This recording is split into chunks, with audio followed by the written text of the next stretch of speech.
నిన్న గౌరవనీయులు బట్టి విక్రమార్క గారు హరీష్ రావు గారు నాకు లేఖ రాయండి, నేను రేవంత్ రెడ్డి గారితో మాట్లాడతా.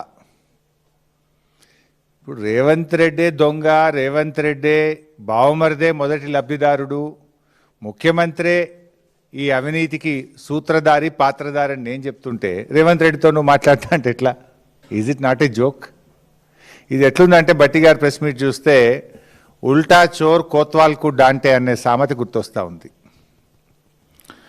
బొగ్గు స్కామ్పై స్పష్టమైన సమాధానాలు ఇవ్వకుండా మాటల గారడితో 4 కాగితాలు చూపి మసిబూసి మారేడికాయ చేసే ప్రయత్నానికి బట్టి విక్రమార్క గారు చేశారు. అసలు ప్రశ్న ఏంటో ప్రశ్నకు సమాధానం చెప్పకుండా సంబంధం లేని డాక్యుమెంట్లు చూపిస్తూ ప్రజల దృష్టిని, మీడియా దృష్టిని మరల్చేటువంటి ప్రయత్నం చేసినారు గౌరవనీయులు బట్టి విక్రమార్క గారు.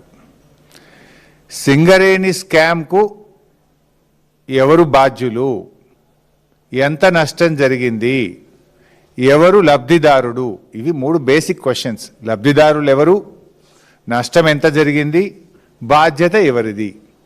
ఈ 3 కీలక ప్రశ్నలలో ఒక్కదానికి కూడా బట్టి గారు సమాధానం చెప్పకుండా దాటవేశారు.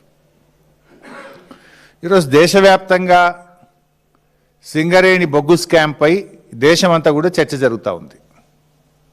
కానీ బట్టి గారు మాత్రం ముఖ్యమంత్రి గారు ఆయన బావమరిది భాగోతం బయటపడకుండా కట్టుకథలల్లి వాళ్ళని కాపాడే ప్రయత్నం చేస్తూ ఉన్నారు.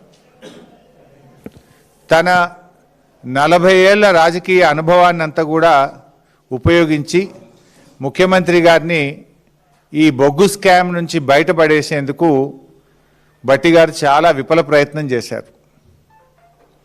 కానీ అటర్ ఫ్లాప్ అయింది. సైట్ విజిట్ సర్టిఫికేట్ అనే అంశంపై బట్టి గారు అబద్ధాలను వండి వార్చారు. వాస్తవాలను దాచిపెట్టి బొగ్గు కుంభకోణం బయటపెట్టిన బీఆర్ఎస్ మీద బురద జల్లే ప్రయత్నం చేసినారు. సింగరేణి